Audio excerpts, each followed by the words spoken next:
is here, Lindo's here, so is Vasquez. We got a full house to talk about the Super Bowl. It's 58.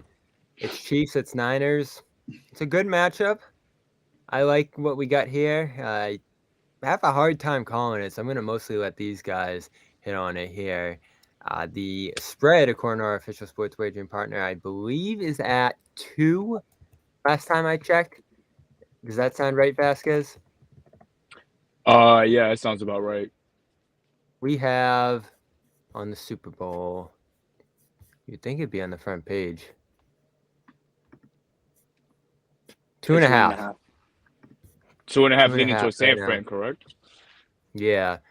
Which is interesting because San Francisco's got the better team here. I don't think there's any doubt about that. But the Chiefs have an overwhelming defense that, unfortunately for you, Vasquez overwhelmed the Baltimore Ravens a week or two ago now. Looked super impressive doing it. And I don't think there's any question who has the quarterback advantage in this game. So I always love taking the points in general.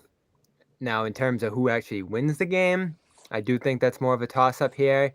But I'm surprised. I mean, this game started at 3.5 in favor of the Niners here. So, listen, Vegas always knows the Niners team's nothing to mess with in terms of their skill, top to bottom, on both sides of the ball. But if you really just put a gun to my head right now and made me pick, I have to lean Chiefs Vasquez. Yeah, I probably would have to lean towards the Chiefs as well. I think a lot of the concerns that we had with them throughout the regular season, which was how they were going to score points, seem to have, dissipated pretty quickly in the postseason.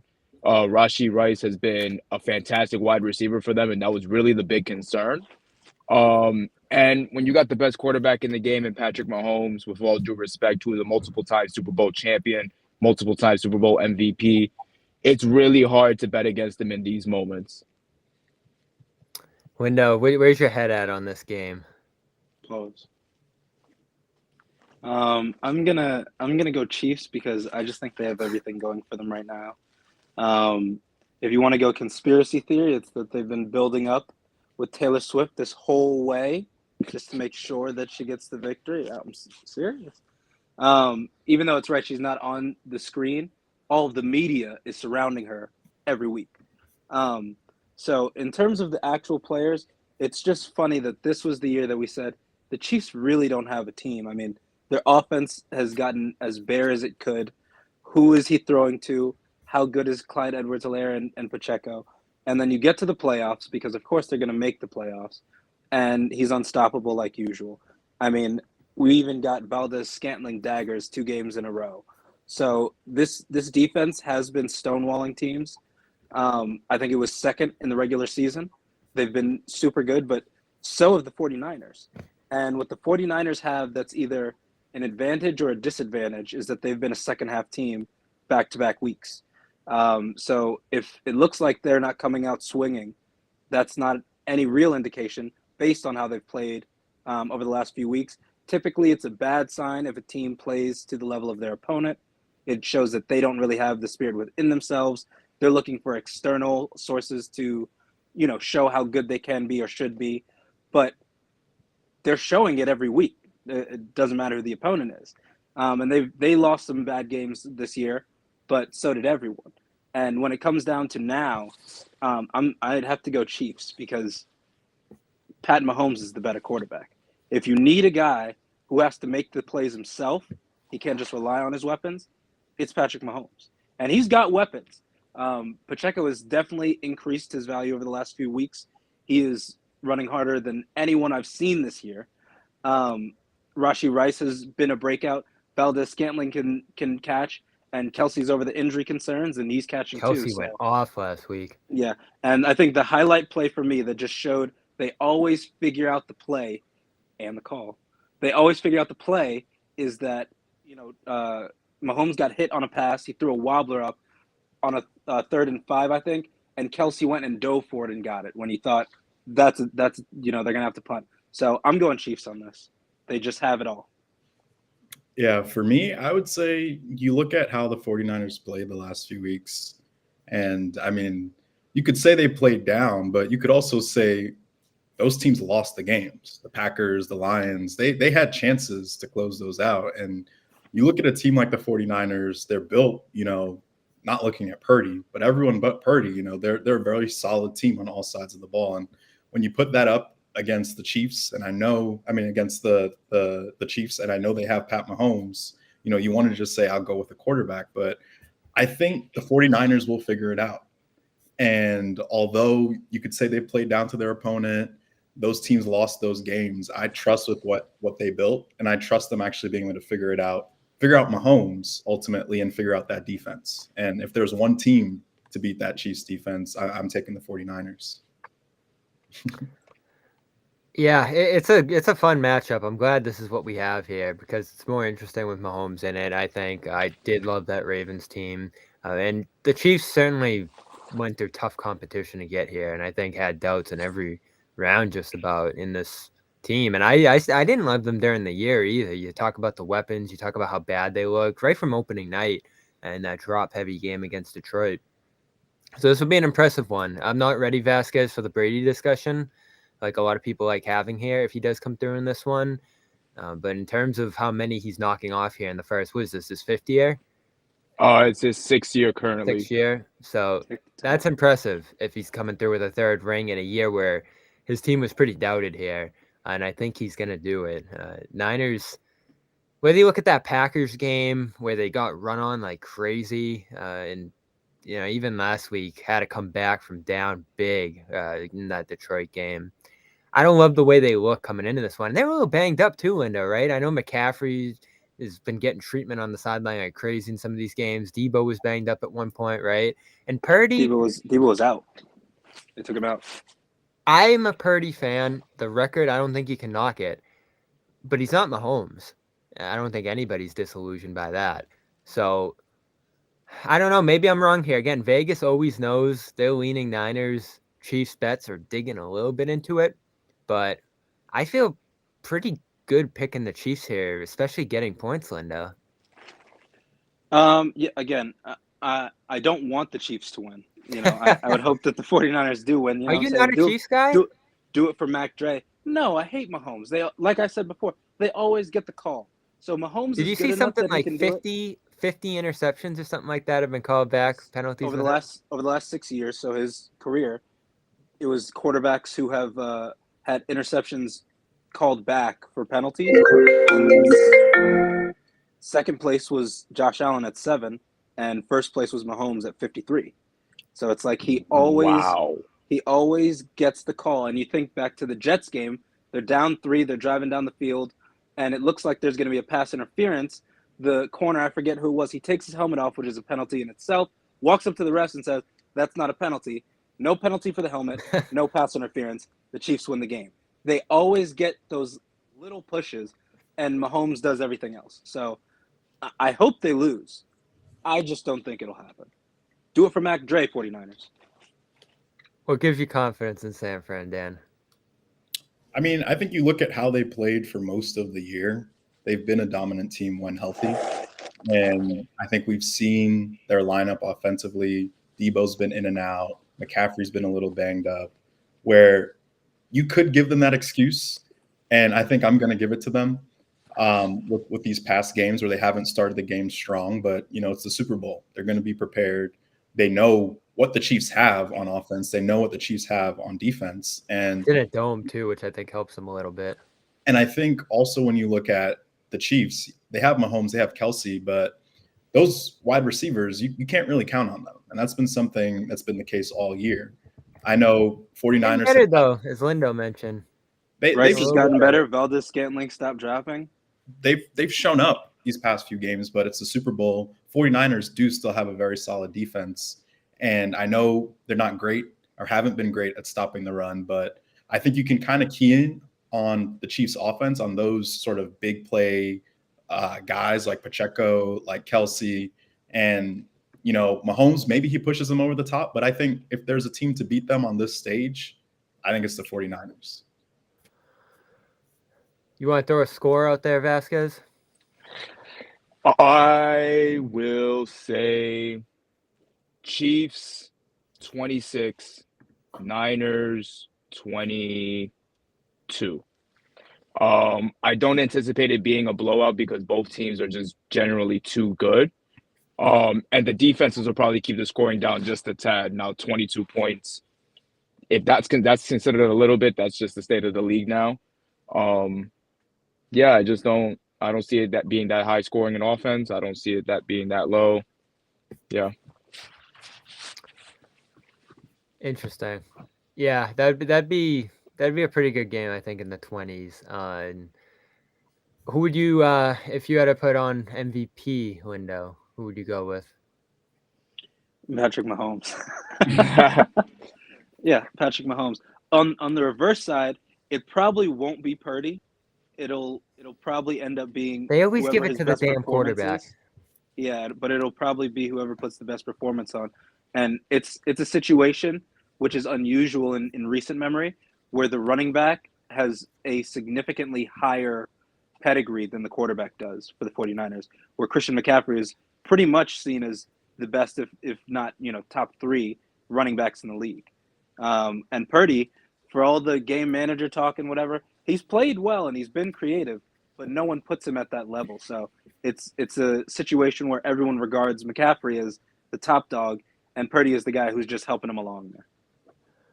That's always a tricky prop just because it's always going to be the quarterback. I remember 2020.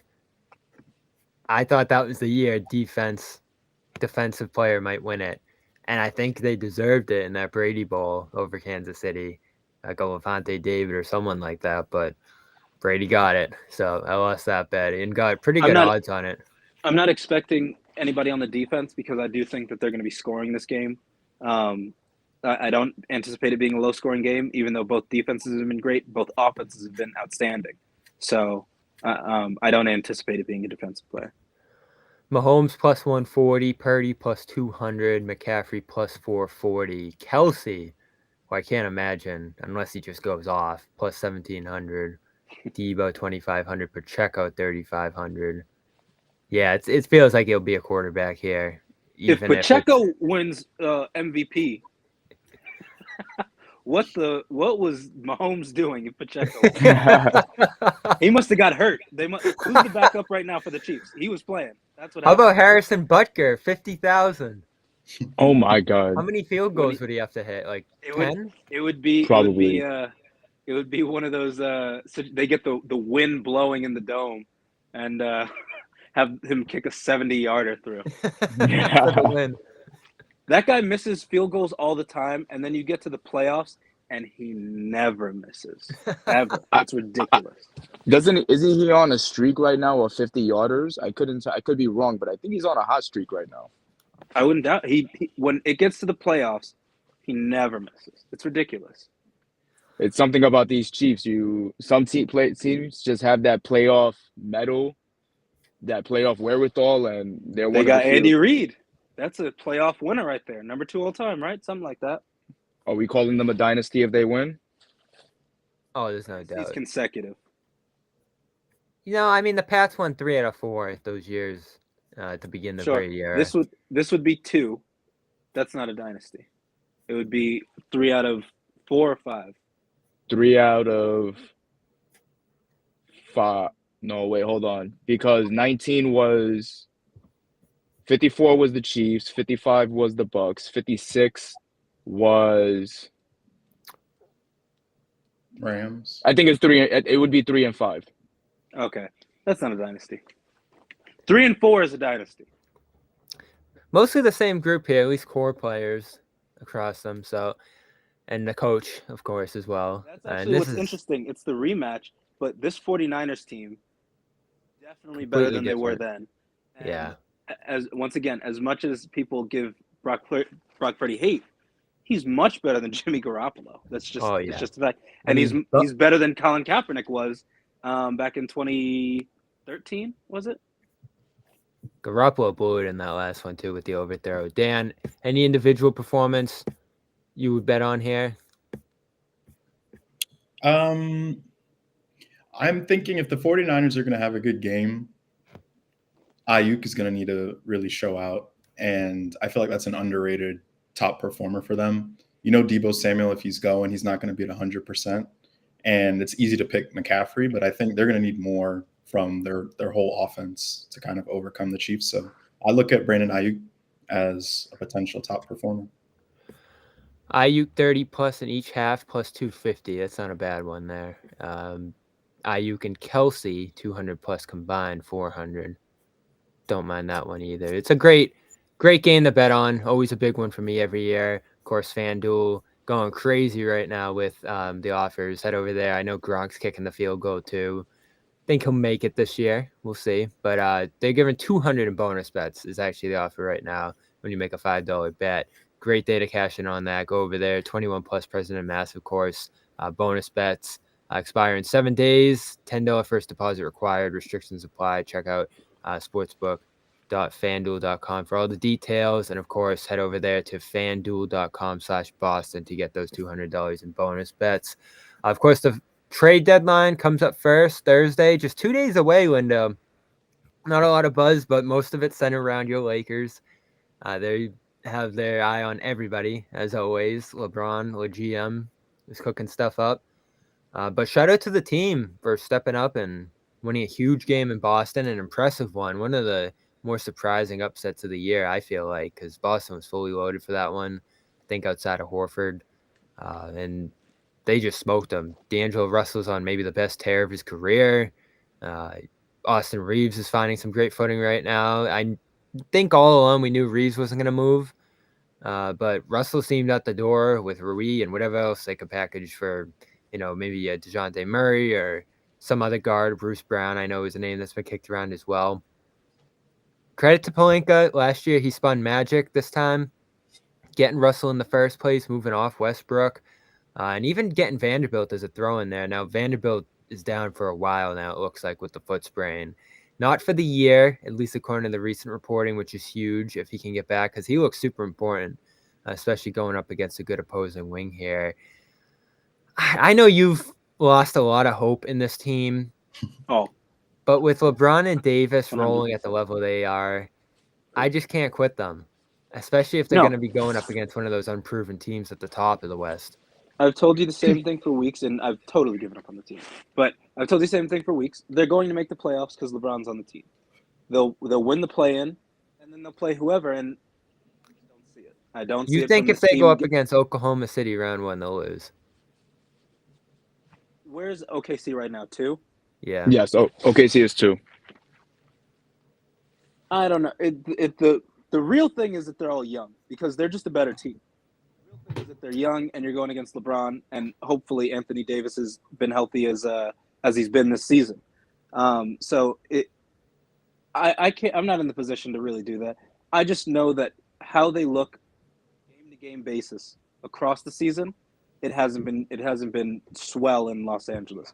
And I think they've won 8 of the last 12, and they've had some good wins. They beat the Celtics well. They beat the Knicks, but the Knicks were super shorthanded. A win's a win, but you don't go home and say we really took it to them. They were playing a lot of guys that weren't going to get those kinds of minutes. So you see those kinds of performances. They beat the Mavs a couple weeks ago. They are a good team. Their players, for the most part, besides Vanderbilt, are playing. They just don't have the total cohesion you want every night. And Taurean Prince has been a bench guy for the majority of his career, and he's suddenly become this definitive starter on the team this year, which all fans are saying, we don't want that. Well, what the Lakers, as you talked about the deadline need, isn't some crazy shooter or some superstar to put together a big three, as the big three's been dead for years now. It's really just some random playmaker, some guy that can take the ball out of LeBron's hands for a little bit, especially when he's off Murray? the floor. Someone to keep. Well, Murray would cost. The easy one is Tyus Jones. He's not going to cost you that much. He knows how to play. He's reliable. How about Dennis Schroeder? If they were giving him away, I'd take him. But I just don't know that. Why would they help the Lakers? Why? And it seems like if it seems like if the Magic or somebody was like, "Can we get Schroeder?" They'd be like, "Take him."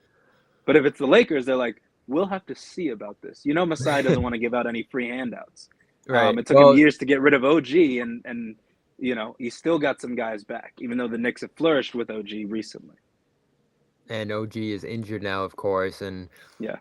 for the Knicks, it's looking like it's going to be a little bit shakier without a couple of these guys. Dan, that end to the Lakers loss was ugly. 7 minutes without scoring. Brunson doubled, effectively taken out of the game by the Lakers defense, which I still love. That is one dominant unit. I know I'm a big Rudy guy, Lindo. Davis deserves a lot more credit for Defensive Player of the Year than he's getting right now. But on the Knicks, Dan, the name you keep hearing is Bruce Brown. And it feels a little redundant with Josh Hart, some of the other wings they have there. But I wouldn't hate it if they're really all in on this year, because he's got that second year. They can fool around with that however they want. It's a team option. Use it as a trade piece over the summer, his matching salary. Keep him on the team, or just let him go to kind of free up some money if you really want to. And, whatever you want to do there, you can pretty much do. You have 1 million picks, which I don't think are a problem. I don't think you have to hoard those for a big move down the line. And this, when you think about Philly losing Embiid here for potentially the season, which we won't even get into, Milwaukee having all kinds of problems now, 1-3 under Doc. Celtics looking It's early. slightly vulnerable. This might be a year you really buy in on, Dan. And they dodged a big bullet with Randall's injury. I love how they've played. Mitchell's going to come back, it looks like, at least according to that disabled player exception that they got denied. I just love the way they're playing. And that OG trade, I didn't like it at first, Dan, as you knew, but it's been a hit. So is Brown the right move to go all in this year? Definitely not. He's not the right. And I don't know if it's just some bait that they're putting out there, but I don't think they want him. As you said, it's very redundant having him, Josh Hart, DiVincenzo, Grimes, all these guys that are just sort of copy and paste with different variations. I think we need a ball handler, as you saw with Brunson in that game.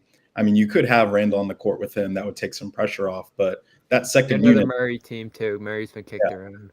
I don't think we need someone like Murray. One, it'll cost a lot, but two, I think that might be going overboard. I think someone like Jordan Clarkson, who can create his own shot, can handle the ball. Love that name. And won't cost too much. I think he would be a good fit for us. And I think we're getting promising news about Mitchell Robinson. They're saying after the All-Star break, he's going to be back doing workouts and stuff again. So we may get him back towards the end of the regular season. And that concern from the wing perspective, I don't think we'll really be as worried about. I think for me, knowing Randall's coming back is good, but we don't have a backup for, and that's something we need to explore and look into. And that's a concern going playoff time. But when you look at how the 76ers are, Embiid's going to be out, the Bucks, I don't think they were a concern without, the coaching situation for the Knicks. I think that was a team we could compete with. And I mean, the path to the Eastern Conference hasn't been more promising for the Knicks than I can remember, truly. So Cavs are good right now, by the way. And the Cavs, we played them this 14 year. out of 15, right? Yeah, we've played them this year. I know they've gotten hot recently, but we've handled them very well. And that's not really a team, that I would be concerned about from a Knicks perspective come playoff time. I think we match up well with them. And again, it just comes down to when we get to the playoffs, how is Randall playing on the court? All health aside, what is his impact offensively, defensively? Can we count on him? Can we count on him to make the right play at the end of games? That we have never seen before. And, I hope there's some pressure taken off having OG Anunoby on the court, having Grimes playing really well, having Josh Hart doing what Josh Hart does. But if we got to rely on Randall, it's not going to happen. So, I've said it before. If Randall had 5 less possessions a game, if 5 of those stupid possessions he has, if he had those 5 less a game, he'd be elite in this league. He'd be incredible. And the you won't find a bigger Randall fan than me, but the playoff thing is like a curse, man. During the season, he's putting it all together, and he makes the silly mistakes, but he makes so many great plays throughout the season that doesn't really account until you get to the playoffs, and then it's like only the silly stuff, only the nonsense. It like takes over him.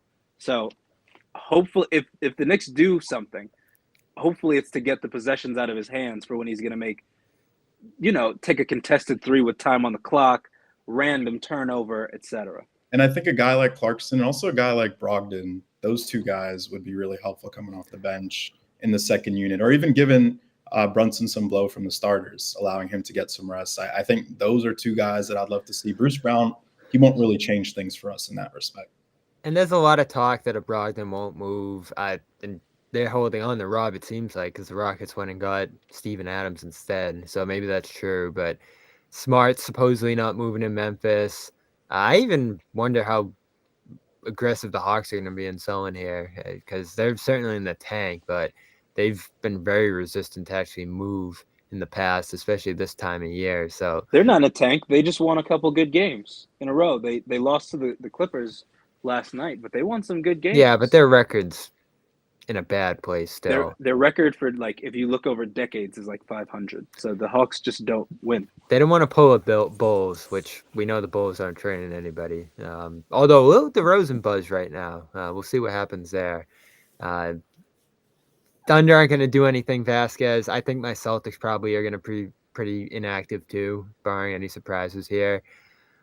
What's one name you're most interested in, Vasquez, this deadline? And certainly a couple of teams like the Hornets are probably going to be going crazy selling guys, Hayward, Lowry, those types. You're probably looking at Pistons to make some moves here, there. Teams really at the bottom trying to position themselves even better for that top pick this year. Nobody want Hayward.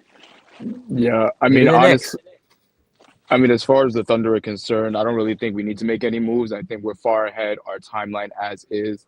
I think if we could have gotten anybody, we could have gotten a Steven Adams type player. You know, we're talking about a big and enforcer, somebody who can, you know, command their presence in this middle. They need that bad. They definitely do. As much as, you know, as great as Chet Holmgren is playing, I think he's my Rookie of the Year front runner. He is just a little thin. And when you're banging it down low with Jokic in the playoffs, that's not going to work. That being said, we have more than enough time. We have more than enough picks.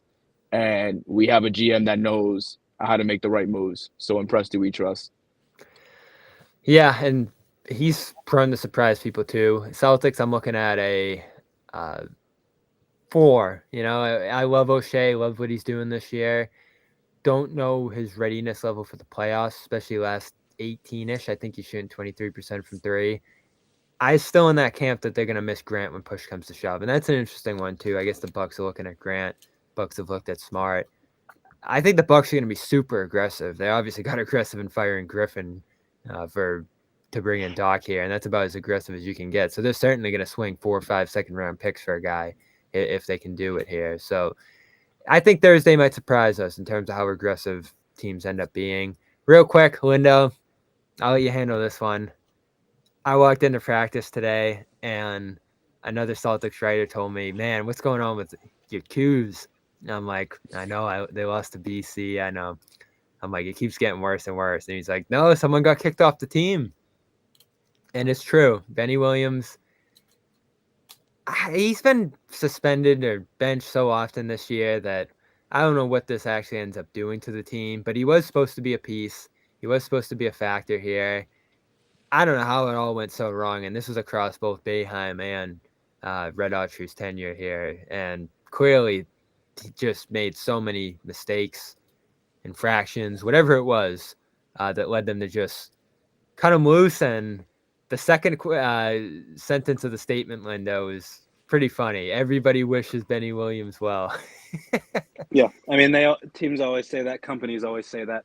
On this team, he has a significant role.